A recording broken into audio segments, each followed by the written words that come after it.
Imagine walking into an airport, dressed for success, carrying the weight of a billion-dollar deal on your shoulders, only to be told you don't belong in the seat you paid for. This is the story of Dr. Lenora Miles, a brilliant Black CEO whose routine flight to a crucial business meeting turned into a nightmare of discrimination and silence. What happens when the system that promises safety and dignity instead becomes a barrier fueled by bias? How does one woman's quiet strength ignite a movement that forces an entire industry to confront its darkest truths? Join us as we follow Lenora's journey from that moment of blatant injustice to the boardrooms where power struggles to change the future of air travel. What sacrifices must be made for justice? How does dignity survive when faced with systematic erasure? And can one voice really shift an entire culture? If you've ever faced discrimination, or simply believe in the power of standing up for what's right, hit that like button, share this story, and subscribe to our channel. Let's dive into the compelling story of resilience, accountability, and change, all unfolding at 35,000 feet. Dr. Lenora Miles stood still beneath the curved glass dome of Boston Logan International Airport. The early morning light filtered through the ceiling panels, casting long reflections on the polished floor. She adjusted the strap on her briefcase, the one her father had given her when she earned her first patent. Her heels clicked softly as she moved forward, not rushed, not hesitant, but precise. It was 5:42 mem. This flight had to go perfectly. Today was the culmination of 15 years of relentless work. The cross-country flight to Seattle would take her to a final negotiation table with the executive board of Vitacor, the biotech firm that would soon merge with her company. Solara Health Systems, a merger worth over $900 million. One that would change the landscape of preventive medicine forever. Lenora's tailored navy suit hugged her lean frame with an understated elegance. Her makeup was minimal, her posture calm. She exuded a kind of quiet authority that didn't ask for attention, but always seemed to receive it. She passed the economy line and made her way to the Sky Atlantic Airlines premium check-in counter. The gold plaque above the desk read "First Class and Elite Members Only." A man in front of her, wearing a loud sports blazer and carrying golf clubs, cracked a joke to the attendant. She waited patiently. Her mind reviewed bullet points, timelines, financial forecasts. Beneath all of it, however, a different kind of tension stirred. Not anxiety about the deal, but a deeper, older strain. The kind born from decades of walking into rooms where people expected her to serve coffee, not lead the conversation. She remembered her mother's voice in her head. "Baby, always lead with grace, but never let them shrink you." That voice had never left her. When it was her turn, she approached the counter with her ID, her boarding pass already pulled up on her phone. The attendant was a young white man with sandy blonde hair and a name tag that read, Daryl Connors. "Good morning," she said, with a soft smile, placing her ID on the counter. Daryl took it, glanced at her, then back at the screen. Okay. And you're traveling to Seattle. Yet first class. Seat 2A. He nodded slowly, then frowned. "Give me just a second." He tapped a few more keys, frowning deeper. "There seems to be a little issue here," he said, tilting his head.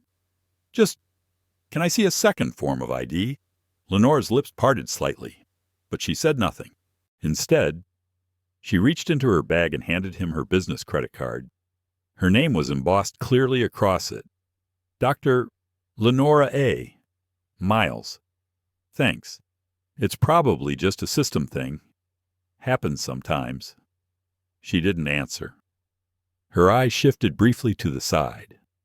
The man with the golf clubs, now behind her, had already been processed and was walking away, boarding pass in hand. He had arrived after her. Darryl picked up a phone and dialed. Janice. Yeah. Can you come up here a second? Got a flagged first-class booking I want you to take a look at. He glanced at her and added quickly, Passenger's name is Dr. Miles. The word settled strangely in the air. A flagged first-class booking? Her name? Her credentials? Her presence? Within a minute, a woman in her late 40s approached. Her crisp blouse and lanyard indicated authority. Her name badge read Janice Ellerby. What's the issue? She asked, looking between Darryl and Lenora. Just showing a clearance delay for first class. Darryl said, double-checked her ID. Janice looked down at the screen, then at Lenora, then back to the screen. Dr. Miles, you said seat 2, correct? Well, sometimes the system does this. It could be a payment verification thing, or it could be a third-party booking glitch. We can definitely get you to Seattle, but we may have to temporarily seat you in economy preferred. Temporarily? Lenora asked, her voice calm but firm. Yes. And we'd, of course, reimburse the fare difference. We're happy to help with rebooking your preferred seat for the return. Lenora stared at her. No apology had been offered. No specific reason had been given. I booked this flight directly through your app. First class. Round trip. I'm a Sky Atlantic Platinum member, and this isn't my first time on this route. Absolutely, Janice said quickly. We're not questioning that. It's just sometimes the system flags anomalies, and we have to follow protocol. Anomalies. She tasted the word. It was always a system issue. It was always protocol. The language changed, but the assumption stayed the same. Behind her, a woman with a briefcase and Starbucks cup had stepped into the line. The line was moving, and Lenora was not. She gave a soft nod and said, I'll take the temporary seat. Great. Thank you for your understanding. Darryl printed out a new boarding pass and handed it over. Row 18B. Lenora took it wordlessly. As she stepped away from the counter, she could feel the weight of eyes on her back. Not hostile, just watchful, curious, the kind that always wondered, silently, whether someone like her belonged in first class in the first place. She made her way to a quiet bench near the gate and sat down. Her phone buzzed with a text. Maya Cheng conference room confirmed. Contract docs ready. You're going to crush it today, boss. Lenora smiled faintly, then replied, minor delay. Got moved to row 18. Please save documentation of booking, just in case. Maya responded immediately. Got it. Pulling screenshots now. Lenora put the phone down and closed her eyes. It was early, and the sun was rising fast over Boston, but the day was already heavy. She inhaled deeply, exhaled. This wasn't the first time, but it might be the last time she let it slide. Row 18B was 2 steps above regular economy, but for someone like Lenora, it may as well have been coach. The aisle was narrow, the overhead bin was jammed full, and the space was not designed for someone who needed to review merger documents on a 13-inch laptop. But it wasn't about the space. It was about the message. Lenora adjusted her seatbelt and opened her phone to check the time. 33 minutes until takeoff. Around her, the cabin filled with quiet conversations and the muffled sounds of roller bags being crammed into bins. Across the aisle, a man in a faded gray hoodie had taken his seat and was watching something on his phone with earbuds in. No one noticed him. No one questioned his seat. Lenora glanced out the window. Raindrops speckled the glass. It was going to be a long flight. She thought back to the check-in interaction and tried to push it out of her mind. But it lingered. The way Janice had said anomalies. The way Daryl had looked at her when she handed him a business card with the words founder and CEO embossed on it. She had done everything right. Booked early, paid full fare, used the official app, platinum member for 5 years. And still, the system had found a way to question her place. She didn't cry. She didn't stew. Instead, she took out her notebook, not her phone this time, but an old-school, leather-bound notebook where she scribbled quotes, reminders, and thoughts when things needed to be grounded in ink. She wrote Seat 2A, flagged for payment, no system evidence shown, moved to row 18B without consent, no apology, no explanation. 2 white passengers cleared before and after me. Boarding pass retained. Photo logged.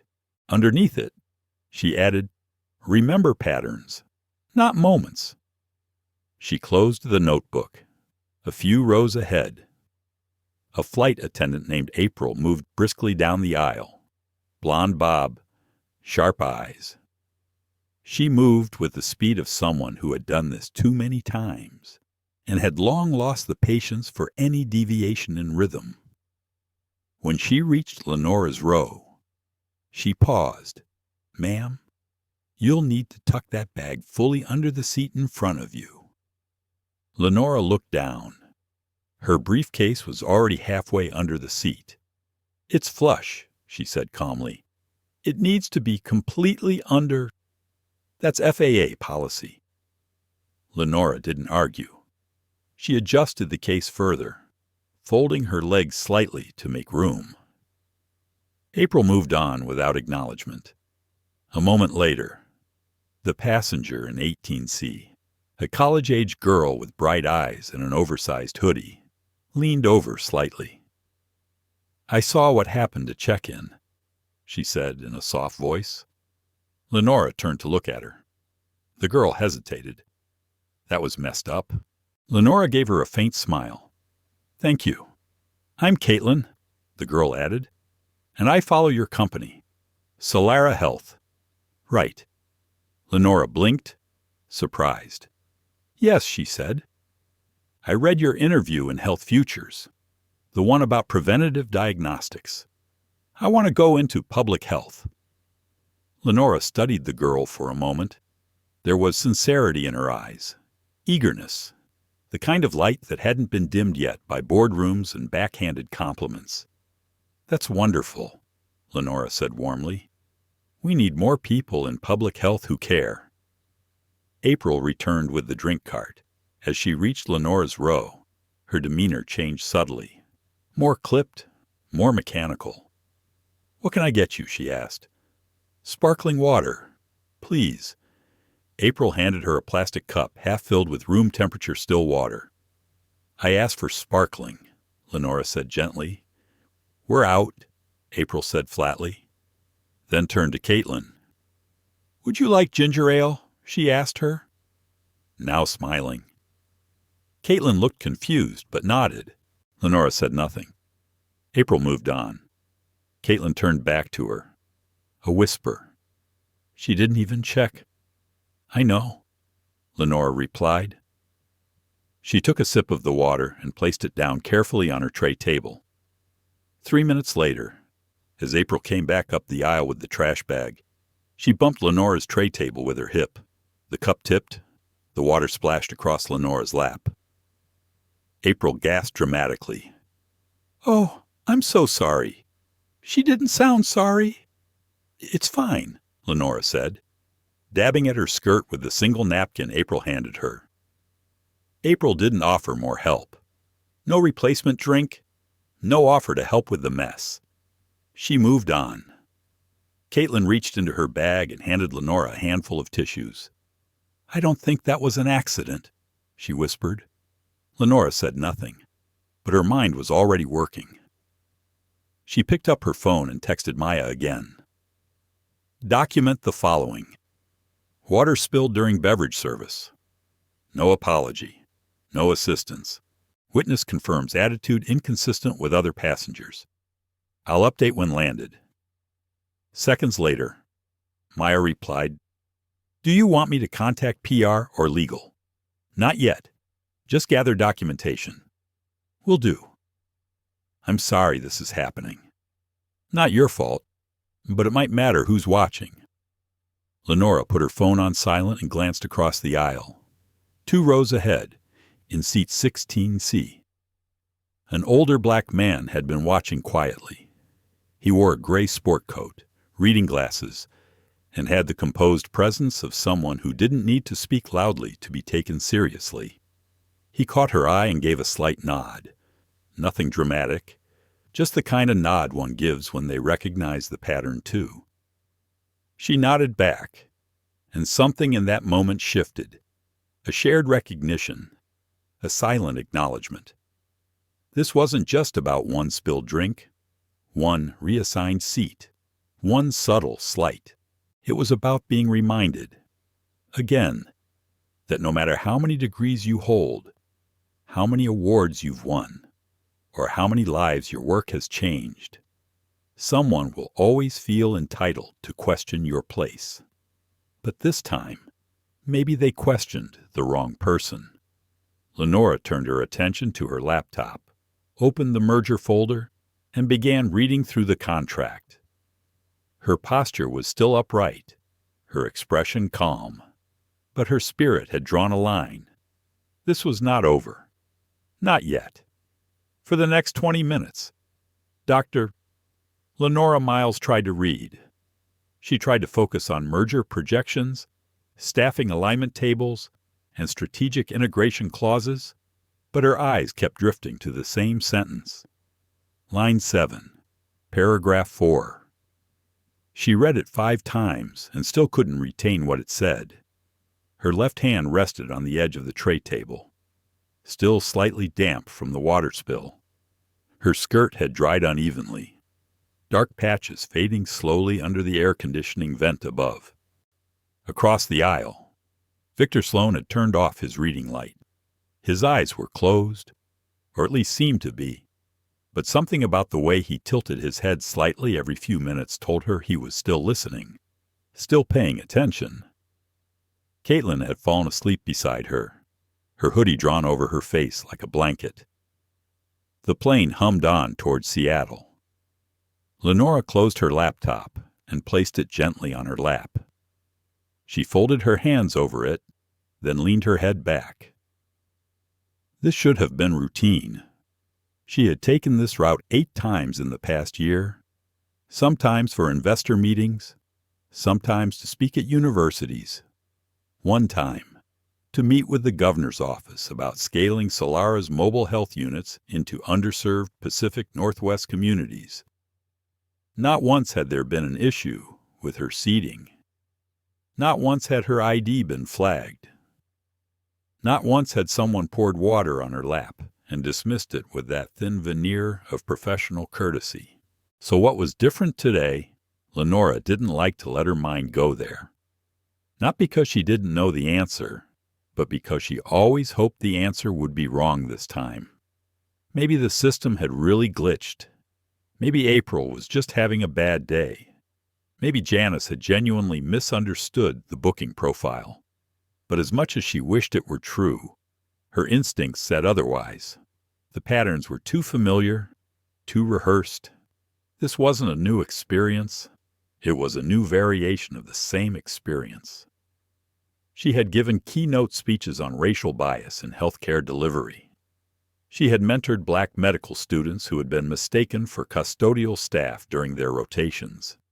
She had testified before congressional panels about algorithmic bias in diagnostic software. And yet, here she was, still being reduced to a suspicious anomaly at the check-in desk, still being spoken to in clipped tones while her white counterparts were handed ginger ale with a smile, still calculating the emotional cost of responding versus remaining quiet. She turned her gaze to the cabin ceiling. How many times had she done this silent calculus?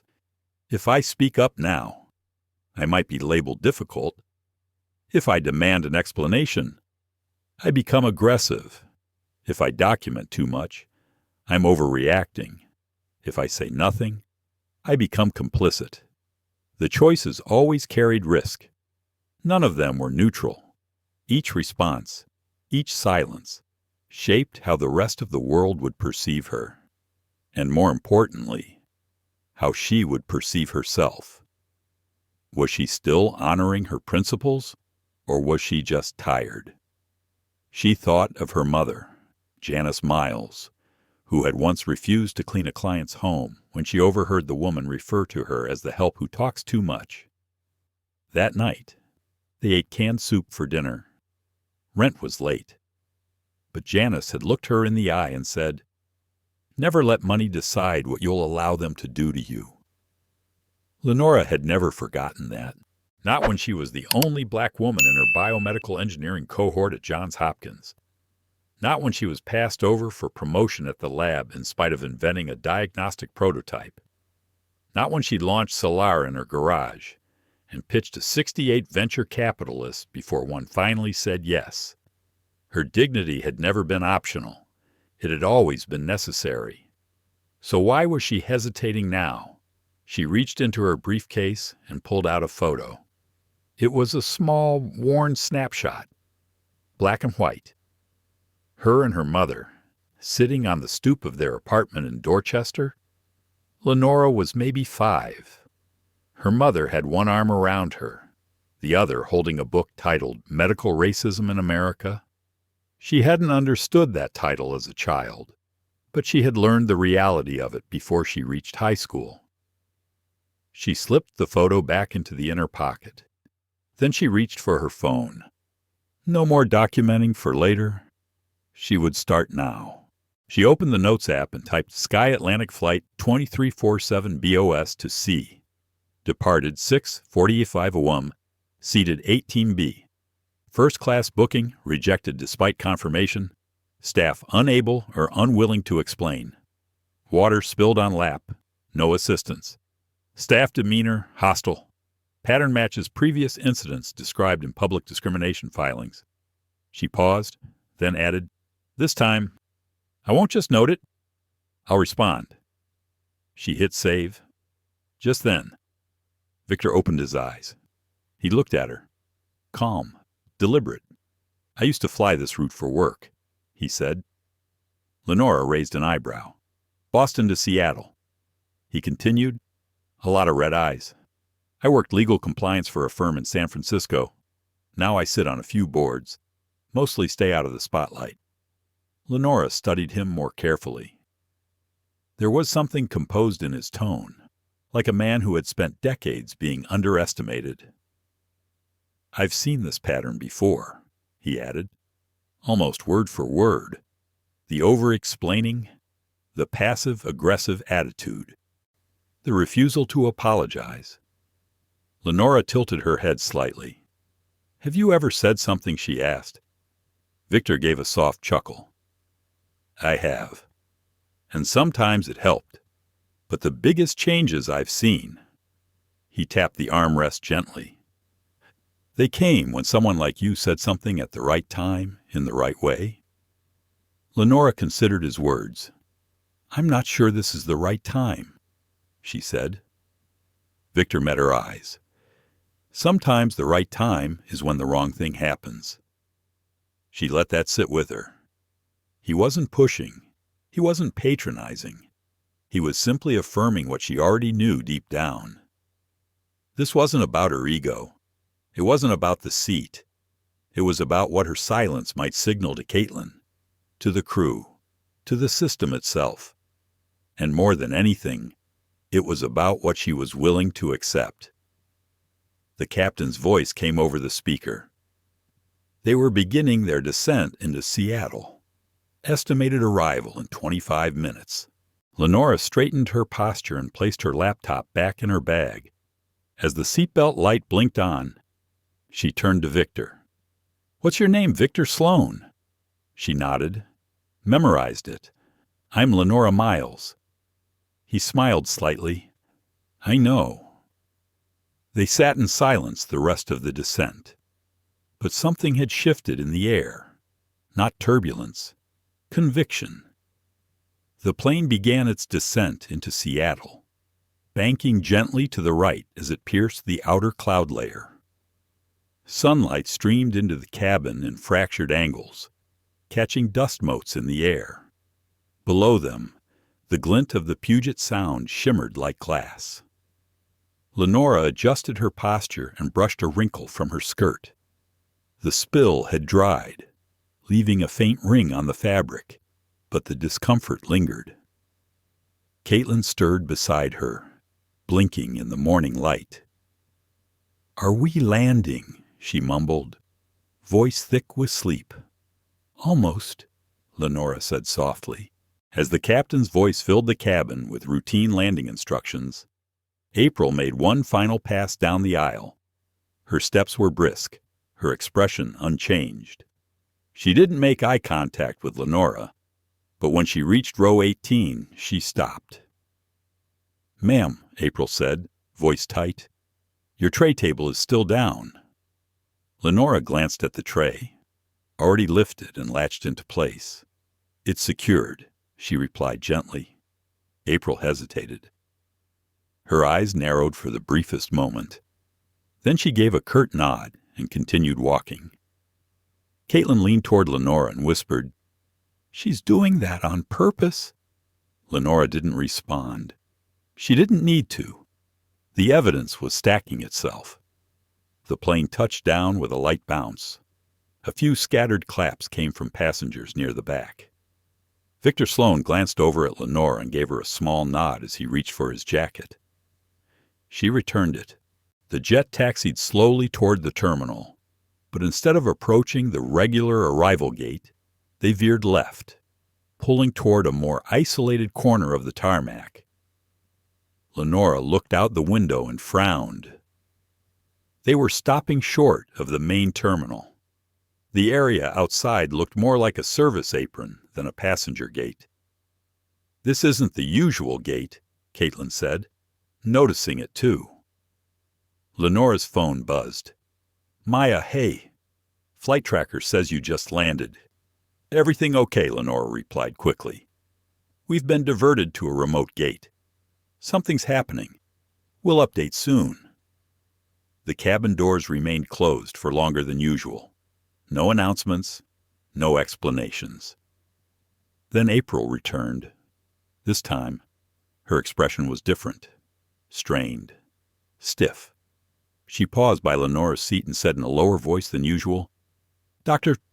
Miles, the captain has asked to speak with you." Lenora blinked once. Why, he didn't say. Just that he'd appreciate a word before disembarkation. Caitlin looked confused. Lenora could feel Victor's attention shift again, even from 2 rows ahead.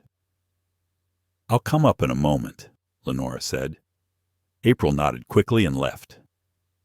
Caitlin leaned in again. "That was weird." Lenora nodded once. "Stay seated. I'll be right back." She rose, adjusted her jacket, and made her way slowly down the narrow aisle toward the front galley. Passengers turned slightly to watch her pass. Not all, just enough to feel the weight of attention on her back. When she reached the cockpit door, the captain stood waiting just outside. He was in his late 50s, tall with silver-streaked hair and the kind of calm presence that came from decades of flight experience. His nameplate read, "Captain Russell Haywood, Dr. Miles," he said, offering a hand. "I'm Captain Haywood. Thank you for speaking with me." Lenora shook his hand cautiously. "Is there a problem?" Captain Haywood cleared his throat. "I've been informed there was a situation during boarding and in-flight service that may have caused you some discomfort. Our regional operations director has requested that we pause deplaning until he can meet with you personally at the gate." Lenora raised an eyebrow. "That's unusual protocol for seat misallocation and water spillage." Haywood gave a strained smile. "Yes, ma'am. It's more than that. Our CEO, Adele Hartwell, was notified mid-flight. She's flying into SeaTac now. Apparently, someone from our board observed the flight from another seat and escalated the issue." Lenora tilted her head slightly. Board, yes. A Mr. Sloan. He didn't formally identify himself to the crew, but quietly contacted headquarters. It set off a cascade. Our comms team, legal, regional leadership. I've never seen anything move this fast. Lenora blinked slowly, keeping her posture even. I assume this means I'm not being detained, she said. Haywood held up both hands. Not at all. No one is accusing you of anything. They just want to make things right, personally and quickly. Lenora took a moment. Then I'll return to my seat until we're cleared to deplane. Of course. And Dr. Miles. She paused. For what it's worth, I've been flying for 30 years. I don't believe in treating people differently based on how they look. I'm sorry this happened on my aircraft. Lenora nodded once. I appreciate that. She turned and walked back to her seat, aware of the glances following her. Caitlin gave her a questioning look as she sat down. They want to meet me before anyone gets off the plane, Lenora said. That's not normal. Right. Not at all. Victor stood a moment later and retrieved his overhead bag. As he passed Lenora's seat, he paused. If you'll allow it, he said in a low voice, I'll walk with you when it's time. Lenora met his eyes. Thank you, Mr. Sloan. He nodded and stepped aside. 5 minutes later, April returned again. We're ready for you now. Dr. Miles. Caitlin reached out instinctively, as if she didn't want her to go alone. Lenora gave her a reassuring smile. It's all right. I'll be fine. She rose, collected her things, and followed April through the front galley and out the open cabin door. Instead of a regular jet bridge, she stepped into a private corridor flanked by glass walls. On the other side stood a tall man in a navy suit, with 2 airline staff flanking him. He stepped forward immediately. Dr. Miles, I'm Thomas Keene, Regional Director for Sky Atlantic's Western Division. Thank you for agreeing to speak with me. Lenora shook his hand. I didn't agree, but I'm listening. Keene's lips thinned slightly. Then he gestured toward a small private waiting area where 3 chairs had been arranged. A tray of untouched refreshments sat nearby. No media, no passengers, no cameras. Lenora stepped inside. Victor followed a few paces behind her. I believe you know, Mr. Sloan, Keene said. I do now. Lenora replied. Keene gave a brittle smile. Dr. Miles, we're aware of multiple irregularities regarding your booking, your treatment by gate and flight staff, and several concerning interactions reported by both yourself and passengers. We've opened an internal review. Lenora sat down slowly. And, Keene continued, we'd like to offer our sincerest apologies. We can offer complimentary upgrades, future travel credit, or Lenora raised a hand. Stop. Please. Keene blinked. I don't want upgrades. I don't want travel credit. She leaned forward slightly. I want answers. And then I want accountability. Thomas Keene hesitated before replying. The apology sat in his throat like a rehearsed script. And Lenora could tell. His posture was too formal, his tone too careful. This wasn't personal. It was damage control. Victor Sloan remained standing, a quiet force beside her. His arms were crossed, his eyes sharp. He wasn't there to interfere. He was there to witness. Lenora's voice was calm, but direct. I'd like to understand something, Mr. Keene. At what point did your team realize I wasn't just another passenger to brush aside? Keene's jaw tightened slightly. This is not about who you are. Dr. Miles, it's about ensuring all passengers receive the standard of service we strive for. No, Lenora interrupted gently. It is very much about who I am.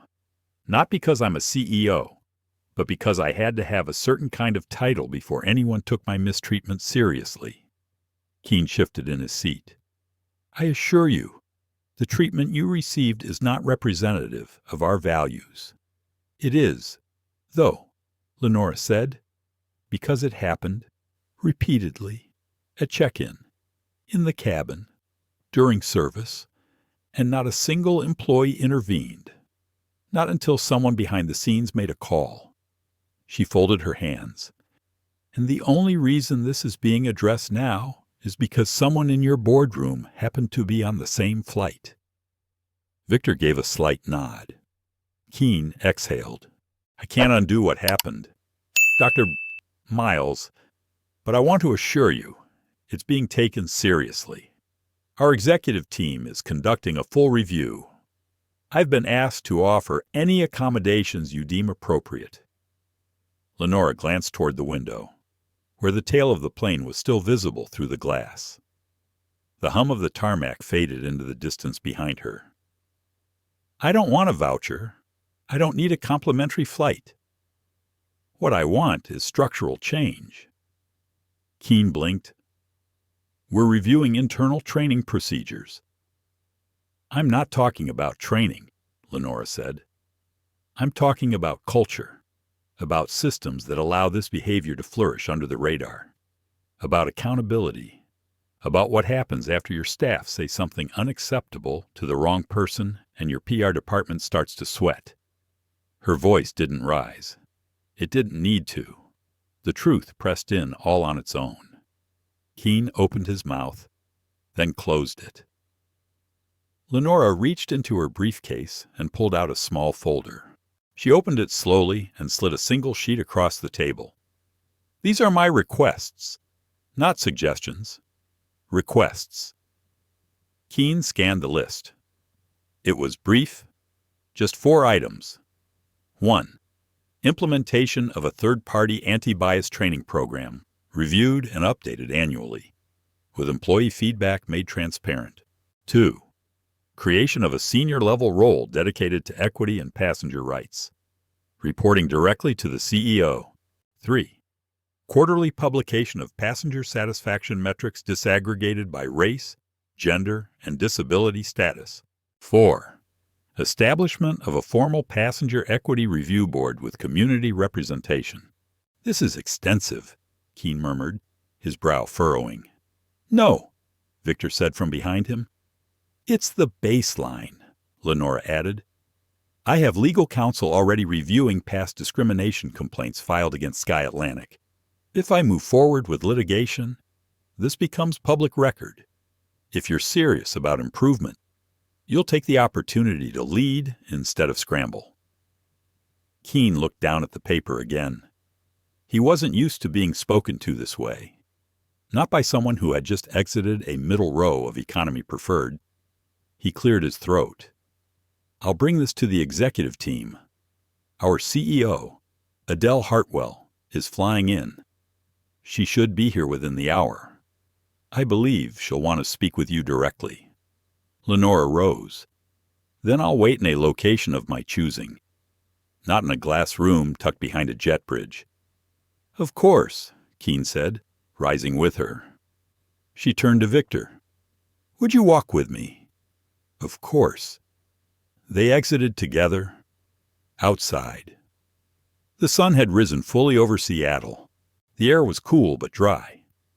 A black SUV waited curbside at the private arrivals lane. But Lenora ignored it. She stood in the open air for a long moment, letting the sky stretch wide above her. Her phone buzzed. Maya again.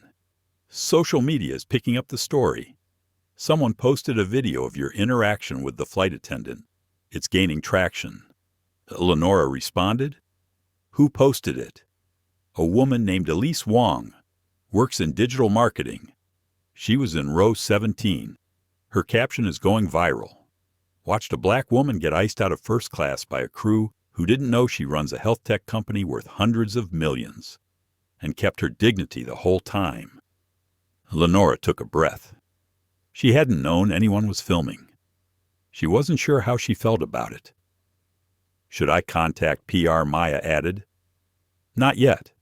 Monitor reactions. Flag anything defamatory. And send me Elise Wong's profile. Will do. Victor checked his phone and glanced over. This won't stay quiet, he said. I know. Are you ready for what's coming next? Lenora looked at him. I've been ready for years. I just hadn't decided until now that I was done staying silent. Victor's expression shifted.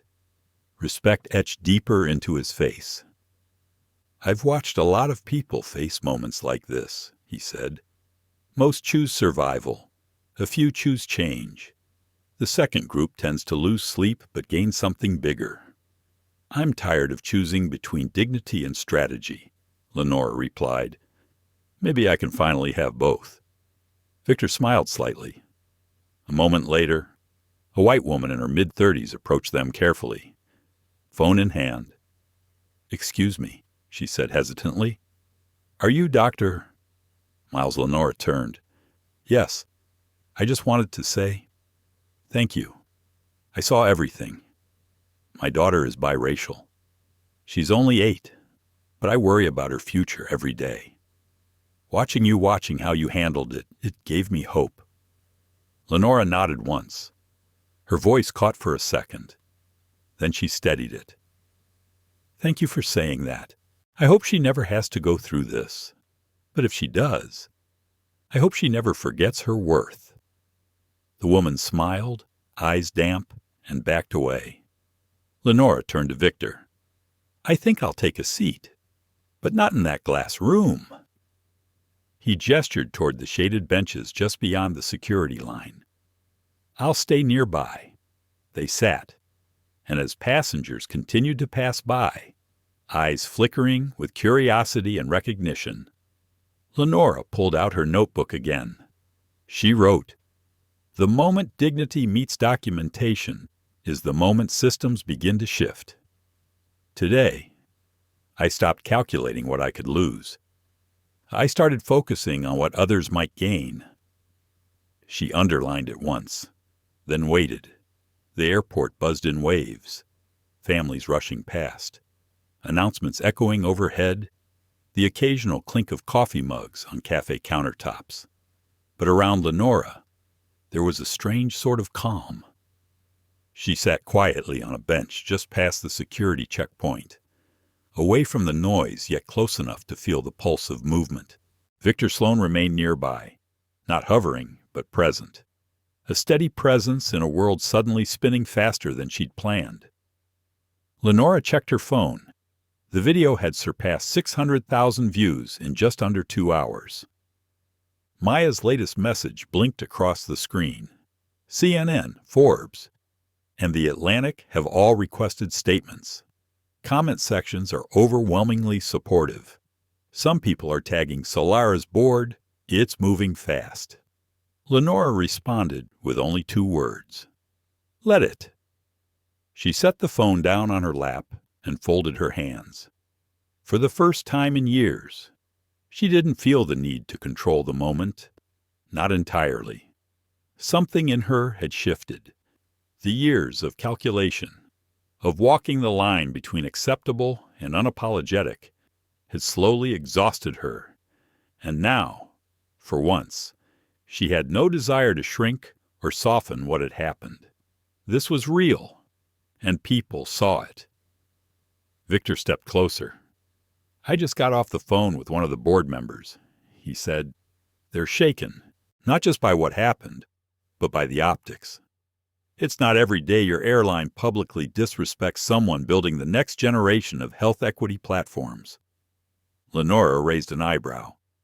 And what do they plan to do about it? They're calling an emergency session. You'll probably be invited to speak.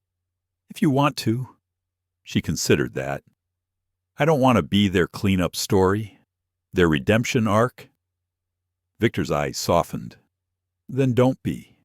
Be the one who writes the terms. She nodded, then looked out at the stream of travelers moving past. 2 teenagers recognized her from the video and whispered to each other. A man in a pilot's uniform did a double take and quickly looked away. The world was watching, but more importantly, the system was reacting. She reached into her bag and pulled out a small box of earbuds, pressed one into her ear. She opened her music app and scrolled until she found a familiar track, Alicia Keys, Unthinkable, not because it matched the moment, but because it reminded her of a simpler one. A morning years ago, driving her mother to her last radiation appointment, the windows down, the wind warm. She let it play. A few seats away, a young girl in a sunflower yellow dress stared at her with wide eyes. She looked to be about 9 or 10. Her skin was the color of warm caramel. Her braids had tiny beads that clicked when she turned her head. The girl walked up to Lenora slowly, then stopped a few feet away. "Are you the lady from the airplane?" she asked. Lenora smiled. "I guess I am." The girl looked at her hands, then back up. "My mom said you were brave." Lenora felt her throat tighten. "What's your name?" she asked gently. "Imani? That's a beautiful name." The girl smiled. "It means faith." Lenora blinked slowly. "I know." Imani nodded and walked back to her mother, who mouthed a silent thank you from across the corridor. Victor sat down beside her. "I think you've already made a bigger impact than you realize." "I didn't do it for impact," Lenora said. "I did it because it was enough, because I'd had enough. And still," Victor replied, "you're becoming a symbol, whether you intended to or not." Lenora didn't respond right away. She stared ahead, her expression thoughtful. "I'm tired of symbols," she finally said. "We need structures, systems, real change, not just another name to trend for 3 days and fade by the weekend." Victor nodded slowly. "Then use the platform before it cools. Shape it before it's shaped for you." Lenora checked her watch. Adele Hartwell, Sky Atlantic's CEO, was due to arrive any minute now. No doubt she'd be surrounded by handlers, legal counsel, and PR staff with pre-cleared statements.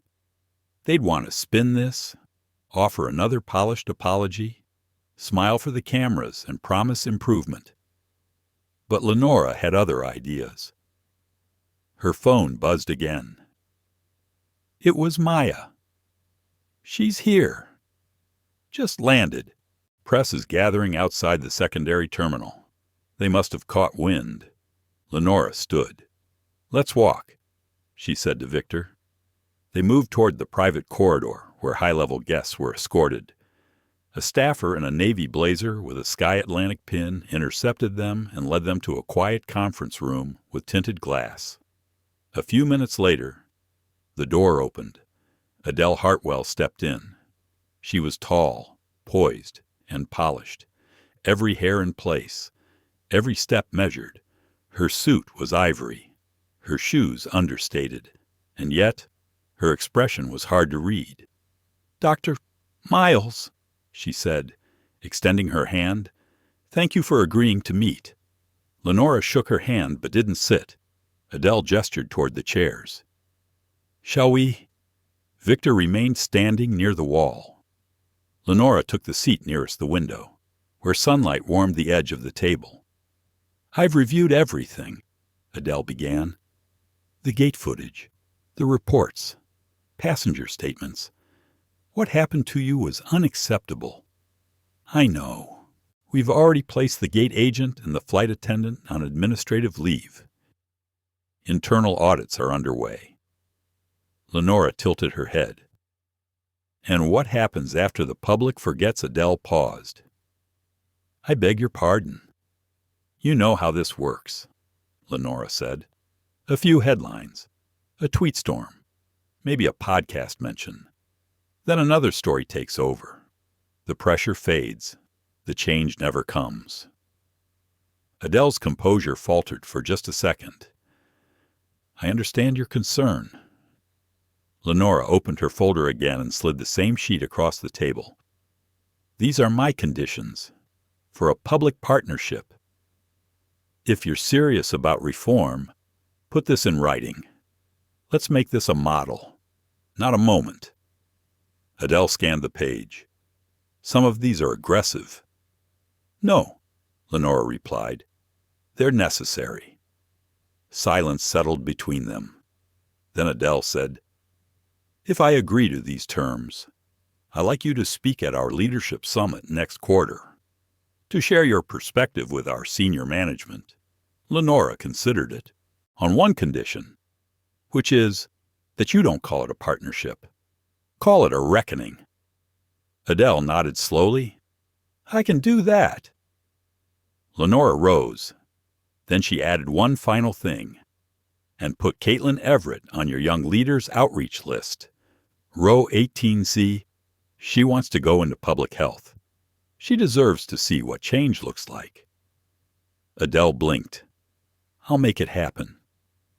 Lenora stepped out of the room and into the sunlight.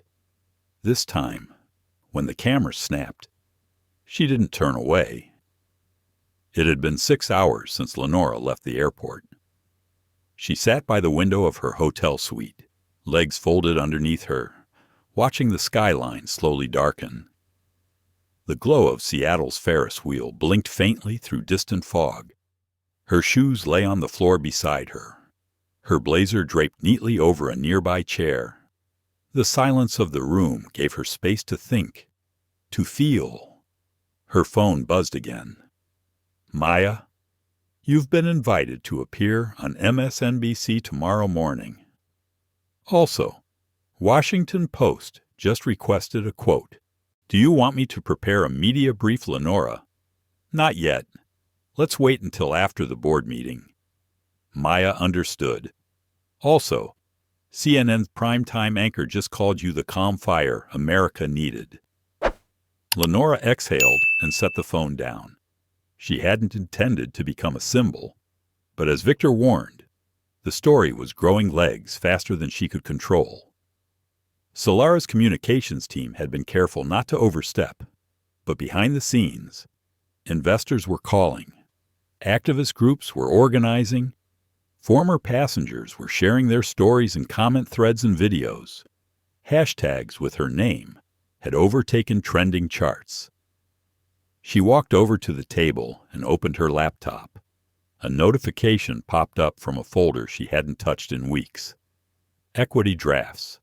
It was filled with proposals she had written and shelved. Ideas for transportation equity audits, diversity reviews, and digital boarding systems. She had never found the right entry point to introduce them. Now, the door had flung wide open. She began updating the files, building a new pitch. The knock on the hotel door came just past 7:15 p.m. Lenora peeked through the peephole. It was Victor Sloan. She opened the door. He held up 2 takeout bags. Thai food. Didn't seem like a room service kind of night, he said. She smiled faintly. Come in. They ate at the small table by the window, steam rising from cartons of noodles and basil chicken. Outside, the city buzzed on. Victor leaned back in his chair after a few bites. You know, he said, I've spent 30 years watching corporations pretend to change. Only a handful actually do. And what made the difference? He tapped his chopsticks once against the edge of the container. Whether the right person decided to stop being polite and start being precise. Lenora smiled at the phrasing. You've been quoting Audre Lorde all day. Better her than another shareholder memo. They shared a quiet laugh. Then Victor's tone shifted. But what about you? How are you actually doing? Lenora paused. No one had asked her that yet. Not really. She looked down at her hands. I'm unsettled, she said softly. Not because I'm afraid, but because I know what's coming. There will be backlash, deflection. People will twist the story, say I made it up, say I weaponized my identity. Victor nodded solemnly. You're right. They will. I keep thinking about how close I came to saying nothing. She continued, just swallowing it, just getting off that plane and going home. But you didn't. No. And now I'm wondering, have I finally stepped fully into what I'm supposed to do? Victor's gaze steadied. You've already changed the equation. Now the question is, how far are you willing to take it? Lenora thought of Imani, of Caitlin, of her mother, of the girl she used to be, sitting in the back of classrooms where no one expected her to raise her hand. I think I'm ready to go all the way, she whispered. The room fell silent again, not from tension, but from clarity. Her phone buzzed once more. This time, it wasn't Maya. It was her mother's best friend. Evelyn, saw what happened? Janice would have been so proud of you. And she'd say what she always said, baby, you keep your head high, and you walk like your feet matter. Lenora smiled and closed her eyes for a moment. Later that night, she drafted her official statement. It wasn't long, just 3 paragraphs. But it was enough. She posted it to her Solara CEO page. Her words were deliberate, unflinching. Today, I experienced the kind of quiet humiliation that far too many Black women have learned to absorb in silence. I chose not to. The airline has apologized. But we must ask, what do apologies mean if nothing changes? I've issued a proposal for structural reform. I do not want an apology. I want a reckoning. Not just for me, but for everyone who's ever been made to feel small in a space they've earned. Within 20 minutes, the post had 280,000 likes. By morning, it would pass 1 million. The next day, her inbox overflowed.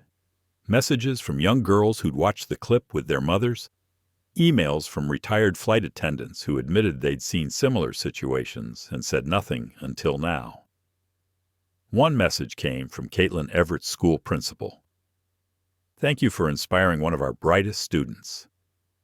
She returned from Seattle with more confidence than we've ever seen. She started a campaign for anti-bias training in school travel policies. She calls it Row 18C. Lenora sat back, stunned. She forwarded the message to Maya with a single line. We're not going back to silence. That afternoon, Sky Atlantic announced an emergency shareholder town hall. The video would be streamed live. Adele Hartwell would speak. So would the new interim director of passenger equity. Then came the surprise. A spokesperson read a formal press release announcing that Dr. Lenora Miles had accepted a position as chair of the Passenger Equity Council, an independent body overseeing implementation of systemic reforms across all Sky Atlantic divisions.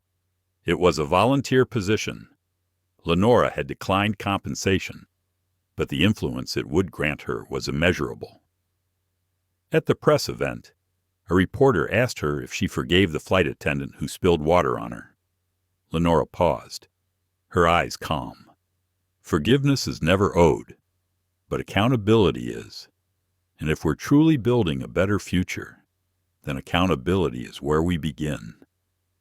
As the conference ended and cameras shut down, Victor found her near the back exit. You could have said no to all this, he said quietly. I know. So why didn't you? Lenora looked toward the horizon, where the airport runway shimmered in the distance. Because too many people are waiting for someone else to go first. And I'm tired of waiting. Victor smiled. Then let's build something they can't ignore. She nodded, for the first time in days. Her shoulders relaxed, not because the fight was over, but because the path was clear. 3 weeks had passed since Flight 227 from Phoenix to Seattle. 3 weeks since the water spilled, since the seat denial, since the silence broke. In that short time, Dr. Lenora Miles had gone from passenger to catalyst, from a name in a video caption to a name echoing in boardrooms, classrooms, and conference panels. But she hadn't stopped moving. Today, she stood in the lobby of a glass-paneled downtown tower in Atlanta, adjusting the lapel of her slate-gray blazer. A small pin gleamed against the fabric, a golden wing overlaying a raised fist. It had been sent anonymously. No note. Just the symbol. Now she wore it anyway. Victor Sloan waited beside her. He looked sharp, as always, but more casual today. No tie. Just a crisp black shirt and a knowing calm in his stance. "Full house today," he said, glancing at the screen listing the day's summit schedule. "Should be," Lenora replied. "It's the first time a passenger equity panel's ever opened a national aviation policy summit." Victor smiled. "You said you were tired of waiting. Looks like the world stopped waiting, too." They were ushered into the main auditorium. Rows of media seats lined the back. Airline execs, government officials, and transportation scholars filled the center. Behind a sleek glass podium, a white banner read, "The Future of Flight, Equity, Access, Accountability." Lenora stepped up to the podium when called, her heels quiet against the wood stage. As the applause faded, she adjusted the mic.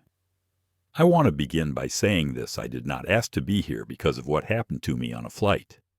I am here because of what happens every day to people who don't get the microphone afterward." She scanned the room. Bias in the skies doesn't start at boarding and doesn't end when the wheels touch down. It shows up in who gets screened, who gets searched, who gets questioned about their seat, their clothes, their credentials. A pause. It shows up in who's believed and who isn't. The room was silent.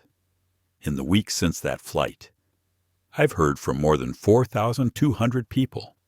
Pilots, mothers, veterans, teenagers, people who fly every month, people who've flown once. And the stories were chilling. Not because they were shocking, but because they weren't. She took a breath. "We've treated the cabin as neutral ground, but it never was. Altitude doesn't erase inequality. Heads were nodding. Some were scribbling notes.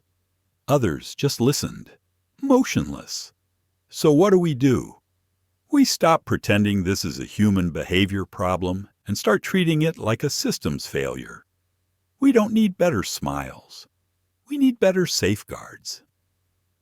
She pulled out a slim packet. "This is the first draft of the Passenger Equity Bill of Rights. It's been co-authored by lawyers, former flight staff, disability advocates, and passengers across the country. It outlines what dignity at 35,000 feet should look like and what accountability looks like when dignity fails." She placed it on the podium. "And before anyone says it can't be done, let me remind you most, revolutions didn't start in the streets. They started in rooms just like this, where someone refused to keep pretending." Her voice stayed even. "But make no mistake, I'm not asking. I'm inviting. You can be part of this now, or you can respond to it later when your customers, your investors, and your conscience demand it." As she stepped down, the room erupted into applause. Victor met her at the side of the stage. "You said the thing they were scared to hear," he whispered. "I said the thing I used to be scared to say," she corrected. That afternoon, her speech made national news. It wasn't just the content, it was the clarity, the composure, the refusal to villainize anyone while refusing to excuse anything. It was leadership without theatrics. CNN dubbed it the Quiet Revolution speech. LinkedIn flooded with reshared clips. Teachers were assigning it in sociology classes. Delta Airlines issued a formal response endorsing the draft Bill of Rights, the first carrier to do so. More followed within days. That evening, Lenora sat in a cafe in downtown Atlanta, sipping tea while reviewing emails. Maya had joined her for the summit and now sat across the table, exhausted but proud. "You're not just changing aviation," Maya said. "You're rebranding accountability." Lenora chuckled. "Is that a compliment or a tagline?" "Both." A waitress approached with a folded napkin. "Someone asked me to give this to you." She didn't want to interrupt. Lenora unfolded it. It was a handwritten note. "I was in row 24. I saw it happen. I saw you keep your calm while my own stomach turned. I didn't speak then, but I will now. Thank you." No signature. Lenora held the note gently, as if it might fold into wings and fly away. Maya noticed her quiet. "What are you thinking about?" Lenora looked up. "I'm thinking, maybe we've misunderstood what power really looks like. We think it's about being louder, richer, more connected. But sometimes power is the ability to stay still, to be treated unjustly and still choose clarity over chaos." She folded the note and tucked it in her bag. "I don't want to be famous. I want to be useful." Later that night, Victor sent a single text. "New flight policies under review. FAA wants to meet. The ground is shifting." Lenora replied, "Let it move." In the days that followed, she declined several speaking engagements, not out of pride, but purpose. She didn't want to be turned into a performance. She wanted infrastructure. She held closed-door sessions with airline unions, talked with transportation attorneys, and met with young activists who had created a site called Boarding Fair, where passengers could share discrimination stories anonymously. One day, she visited Caitlin Everett's school. She didn't announce it. She simply showed up and asked to sit in the back of Caitlin's civics presentation. The class was doing a project on equity in public spaces.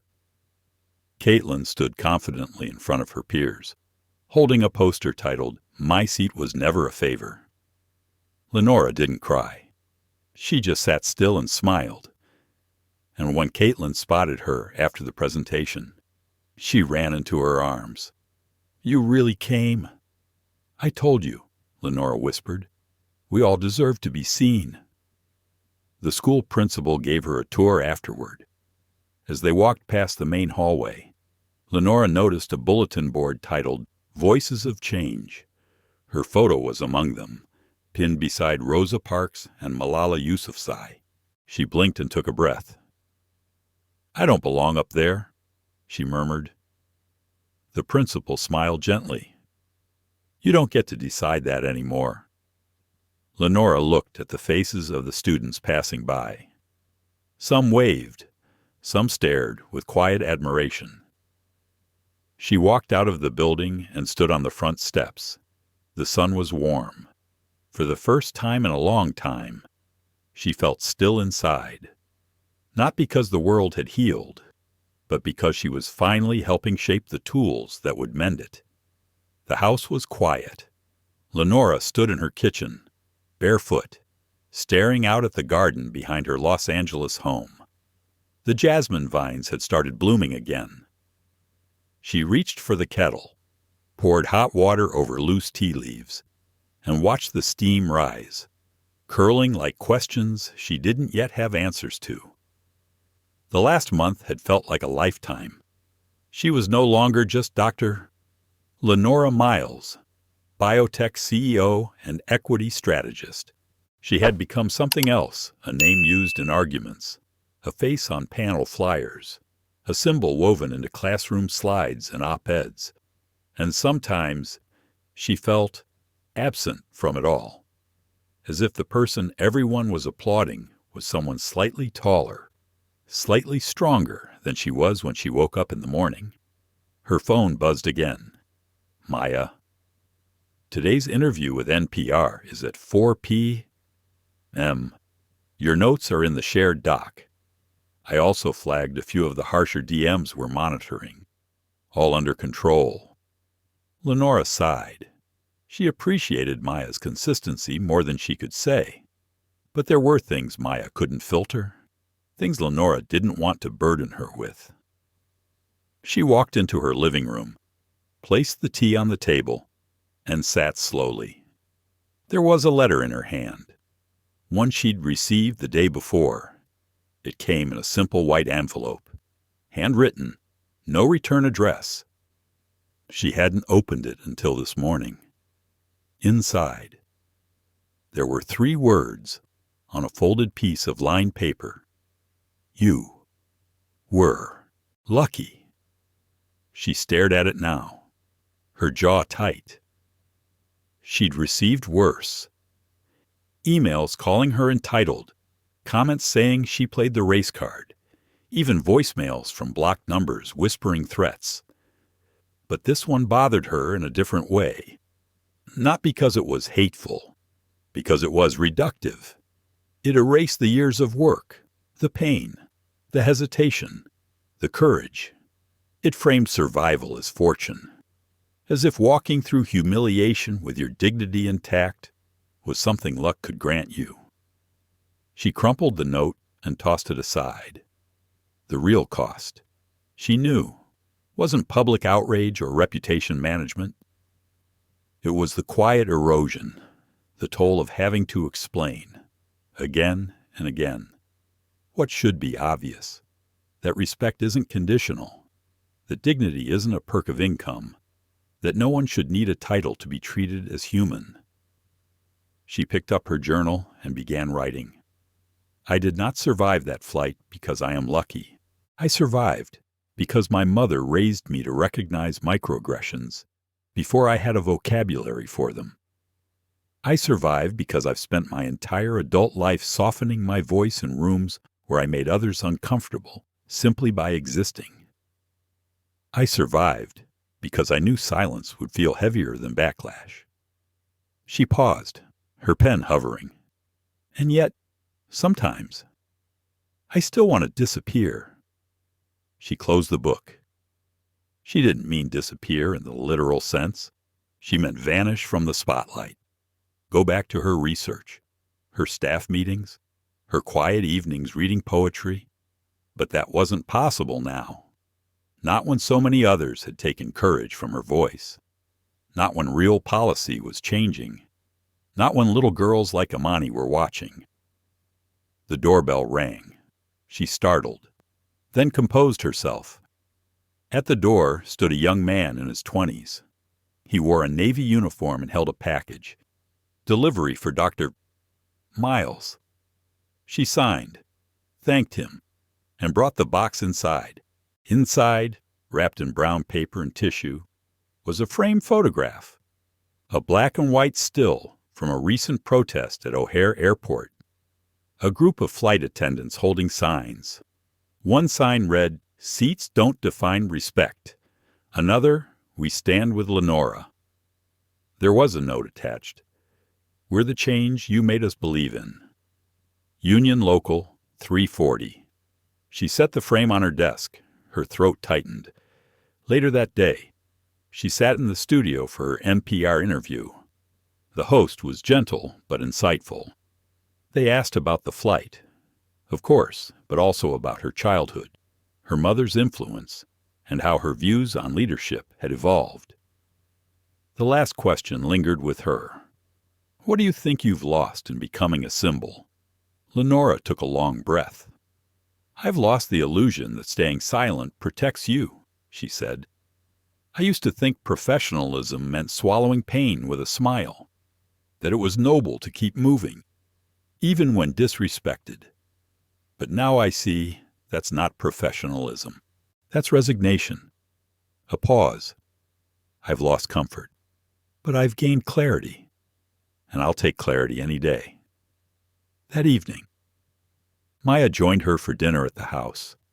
They sat on the porch as dusk crept over the city. "I heard the interview," Maya said. "You were brilliant." Lenora smiled faintly. "I felt more myself than I expected. You were vulnerable. I'm tired of pretending vulnerability isn't strength." Maya nodded. Then, after a moment, "There's something I've been meaning to ask." "Go on." Why didn't you fire off a tweet that day or call legal right away? You had the power, but you waited. You sat with it. Lenora looked out at the garden, because I wasn't sure who I wanted to be on the other side of that moment. She turned to Maya. Everyone talks about speaking truth to power, but no one prepares you for when the power is yours. I needed time to decide what kind of power I wanted to be. Maya said nothing for a while. Then quietly, "You chose right." A soft breeze moved through the leaves above them. Lenora leaned back, her hands resting on her lap. "I'm not interested in retribution," she said. "I want repair. But repair only happens when truth is held long enough to matter." Maya reached into her bag. "I brought something for you." She pulled out a leather-bound book, the cover embossed with gold lettering, "The Work Continues." Inside were printed messages from passengers, activists, and employees around the world. Dozens of pages, testimonials, gratitude, a few poems. Lenora turned the pages slowly. By the third page, her vision blurred. "I'm just one person," she whispered. Maya shook her head. "No, you're a mirror and a path. You reminded people what was already inside them." Lenora didn't speak. She just held the book to her chest. Outside, the sky deepened into a velvet blue, and in that stillness, between the hum of crickets and the distant sigh of the city, something settled in her. This wasn't just her story anymore. It was everyone's. The Sky Atlantic headquarters in New York was built like a monument glass, steel, and clean lines meant to inspire confidence. But as Lenora approached the building that morning, the light refracting off its mirrored windows didn't feel inspiring. It felt like exposure. She adjusted the strap on her bag and stepped through the revolving door. The security guard recognized her immediately, but said nothing, just nodded, respectfully. A staff member from the board's executive team met her at the elevator. "They're upstairs," he said. "They've reviewed the internal findings. Legal's been through it, too." Lenora pressed the elevator button. "How bad is it?" He hesitated. "Worse than they assumed." "There's a history with that crew. Quiet complaints. Patterns." Lenora closed her eyes briefly. Of course there were. She stepped off the elevator into a quiet hallway. At the end was the main boardroom, floor-to-ceiling windows giving a view of the Hudson River. The table inside was long and glossy, surrounded by 10 board members, all in dark suits and subdued expressions. Adele Hartwell stood as Lenora entered. "Thank you for coming," Adele said. Lenora nodded and took a seat. A file was placed in front of her. She opened it. Inside were transcripts of employee complaints, several involving the gate agent from her flight and 2 other flight attendants now identified in footage. Some passengers described subtle insults. Others detailed direct confrontations. Most of the reports had been logged and filed, but not followed up on. Buried. Standard practice. A board member named Lionel cleared his throat. "We owe you a full apology," he began. "But more than that, we owe this company a correction, one that goes beyond press releases." Lenora looked around the room. Their faces were serious, some embarrassed, a few visibly angry. Adele stepped forward. "We've reached a decision. The flight crew involved has been terminated, along with 2 members of the internal compliance team who failed to escalate the complaints. Additional audits are underway across all routes." Lenora listened silently. Another board member, a woman named Rena, spoke up. "And we've approved your proposal for the independent oversight body, the Passenger Equity Council. It will operate under full transparency and report directly to the board." Lenora nodded. "That's a start," Rena continued. "We're also developing a partnership with several HBCUs and indigenous colleges to expand recruitment pipelines for underrepresented roles across flight operations. Lenora's heart caught for a moment. That was Maya's idea. She'd mentioned it casually weeks ago, over Thai food and board notes. Adele spoke again. There's one final matter. The question of whether you'd be willing to lead a new task force, a cross-industry coalition. We're calling it AIR Accountability and Roots. You'd have autonomy, budget, and decision-making power. Lenora leaned back. She looked out the window at the Hudson, glittering like a path forward. I'll do it, she said, but I want full hiring authority. No filters, no PR plants. Agreed. And I want 3 passengers from underrepresented groups on that task force, not just executives. Adele smiled faintly. You're still rewriting the rules. I never agreed to play by the old ones.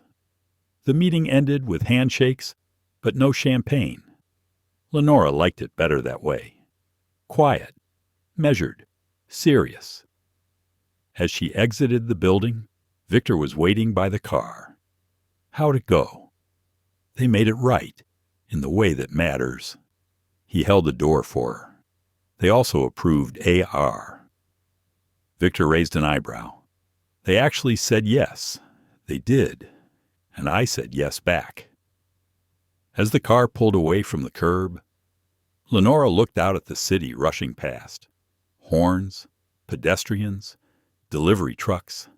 It all moved in rhythm, but inside her, something was shifting. She wasn't satisfied, not because she needed more control, but because she now understood something deeper. Justice wasn't about revenge. It wasn't even about repair. It was about responsibility, long-term, shared, relentless. Her phone buzzed.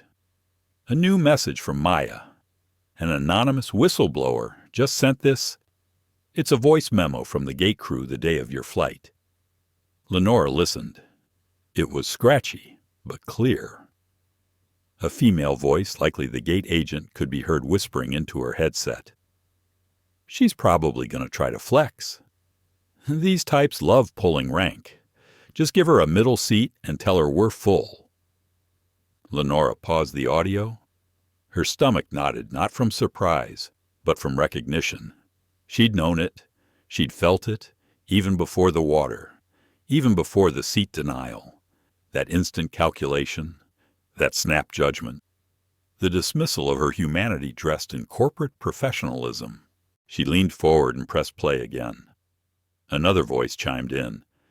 She's too polished to cause a scene. Just act confused if she complains. She stopped the memo and set her phone down. Victor watched her carefully. You okay, no? But I will be. They drove in silence for several minutes. Then Lenora turned to him. Do you ever wonder if we're making progress, or just learning how to disguise the same problems better? Victor didn't answer right away. Then he said, I think we're making cracks, and cracks let light in. Lenora smiled, but her eyes were distant. That evening, she met with a group of young activists in Harlem, college students, bus drivers, 2 junior flight attendants. They were forming a local chapter of Boarding Fair, the initiative she'd endorsed quietly weeks before. One of them, a young man named Carlos, spoke up. Dr. Miles.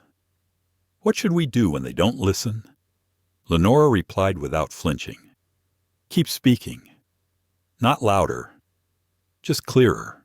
Make it impossible to ignore. Another student, Aisha, raised her hand. And what if we're scared? Lenora looked at her gently. Then speak scared. Just speak anyway. Courage isn't the absence of fear. It's the refusal to let fear be your final voice. By the time she left the room, it was nearly 10 o'clock. Her phone was full of messages, but she left them unread. That night, she sat alone in her study with the lights low and a single candle burning. She pulled out the old journal again and turned to a blank page. Today, I learned that even when systems apologize, they often do so for the optics, not the ethics. But something shifted, not just in the boardroom, but in me. I am no longer waiting for permission to challenge what's broken. I am no longer shrinking to make people comfortable. She paused and wrote one last line. I do not exist to be palatable. I exist to be the truth, however uncomfortable that may be. She closed the journal and sat back in her chair. Outside, the wind pressed against the windows, but inside, she was still and powerful and ready. The invitation had come wrapped in protocol. The World Aviation Accountability Forum, held in Geneva, Switzerland, had never featured a non-governmental speaker in its keynote slot. Until now. Lenora stood backstage, dressed in a deep navy dress with a high neckline and sleeves that grazed her wrists. No jewelry, just the same gold-wing pin she'd worn in Atlanta. It had become her quiet emblem.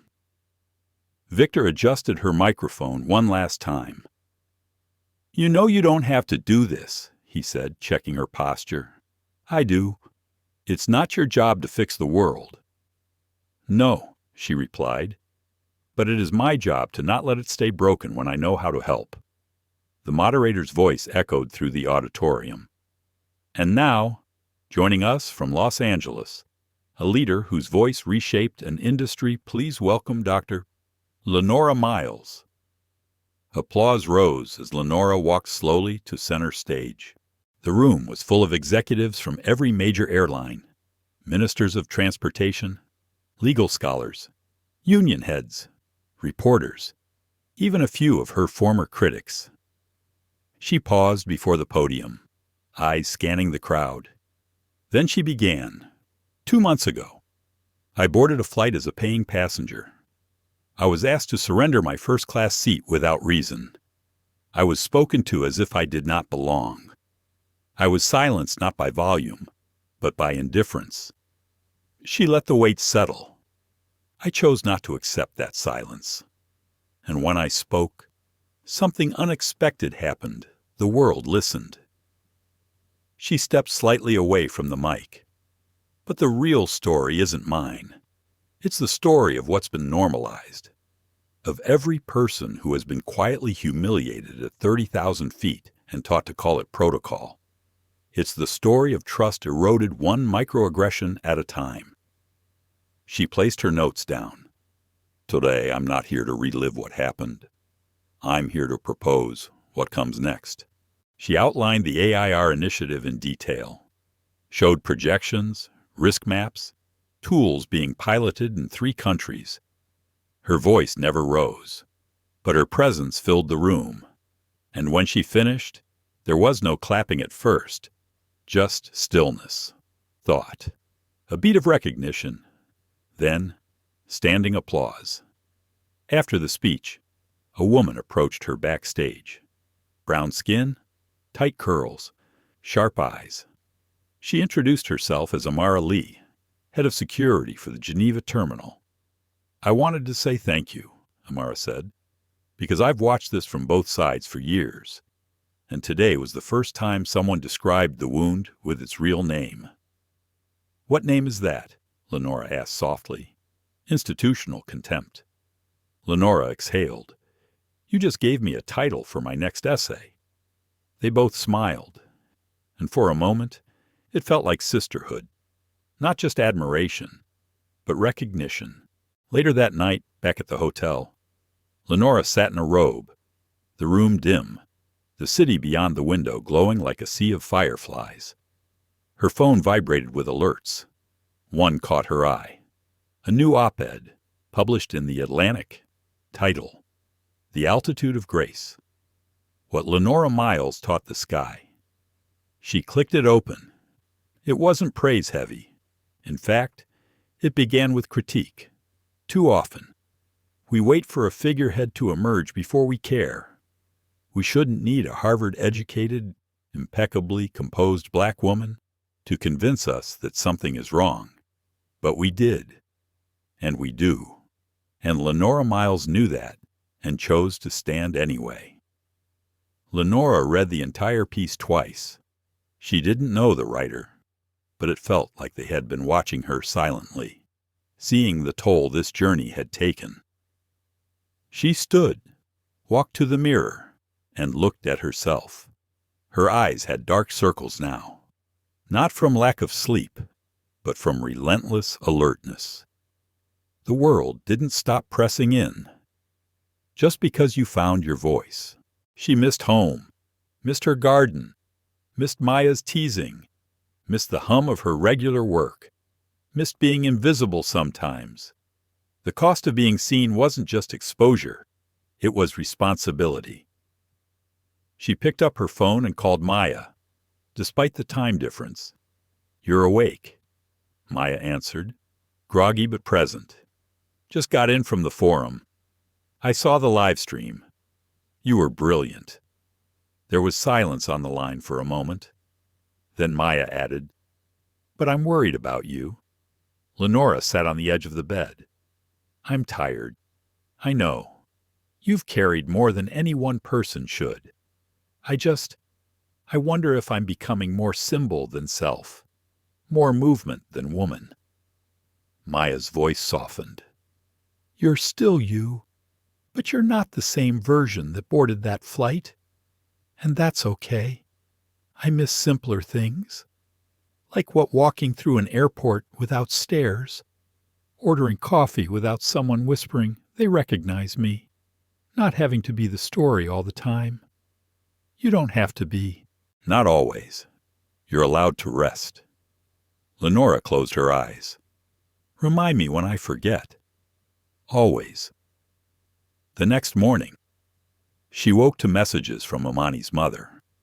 The little girl had created a handmade coloring book titled Fly Like Lenora, featuring stick figures and suits, headscarves, wheelchairs, turbans, all boarding planes, and smiling.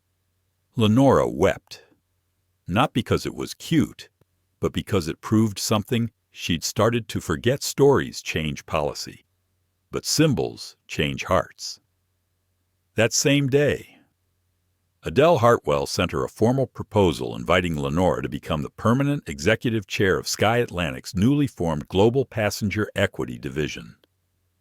Lenora read the email 3 times, and instead of answering right away, she did something unexpected.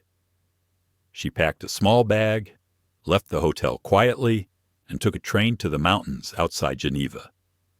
There, she stayed for 2 days. No screens, no news, no headlines, just quiet. She sat by alpine lakes, walked trails, wrote poetry, listened to the wind ripple through pine trees, and for the first time in weeks, she let herself feel everything. The rage she hadn't yelled, the fear she'd buried, the loneliness that came with being admired more than known. She didn't journal those 2 days. She didn't strategize. She just existed. On the final morning, she sat by the water and whispered aloud, to no one in particular, "I'm not just what happened to me. I'm what I choose next." And with that, she stood, ready, not perfect, not polished, just whole. The first light of dawn filtered softly through the window of Lenora's Los Angeles home. The jasmine vines outside bloomed quietly, as if celebrating a new beginning. But inside, Lenora sat with her notebook open, pen poised, her mind a mix of exhaustion and resolve. She was home after months away after speeches, meetings, protests, and endless negotiations. The world had shifted around her, but the journey was far from over. Her phone buzzed a text from Maya. "The new Global Passenger Equity Division is launching next week." "You ready?" Lenora smiled faintly. Ready wasn't a simple word anymore. It was layered with the knowledge of everything sacrificed and everything gained. She typed back, "More than ever." The office was a bright space on the 35th floor of a sleek downtown building. Glass walls framed the city below. The new division was small, just a core team for now diverse, determined, and hungry for impact. Victor Sloan was there, naturally her steady ally. She took her seat at the head of the conference table. Around her were the faces of change-makers, former flight attendants who had spoken up, lawyers specializing in civil rights, data scientists committed to transparency, and community leaders from across the country. Lenora began. This division is more than an administrative body. It's a promise, a commitment to ensure dignity and respect are not privileges, but standards for every passenger. She outlined the division's mission, its strategic goals, and most importantly, the accountability frameworks they would put in place. Questions arose, challenges were raised. Some wanted faster change, others cautioned patience. Lenora listened carefully. "Change is uncomfortable," she said quietly, "but so is injustice. And if we settle for comfort over courage, then no victory is truly won." After the meeting, as she prepared to leave, a young woman approached. "Dr. Miles, I just wanted to say thank you. My mother was on Flight 227. She never spoke about it, but I know it affected her deeply. You gave us all a voice." Lenora smiled and nodded. "Thank you. We're just getting started." Later that evening, she sat on her porch, the city lights twinkling like stars fallen to earth. Victor joined her with 2 cups of tea. "Do you ever imagine what life would be like if you hadn't spoken up?" She thought for a moment. "I try not to, because if I hadn't, no one else would have seen that they deserved better. And that's not a world I want to live in." Victor raised his cup. "To the battles worth fighting. To the seats no one should have to prove they deserve." They clinked their cups gently. In the weeks that followed, Lenora's work began to ripple outward. Airlines nationwide adopted the Passenger Equity Bill of Rights.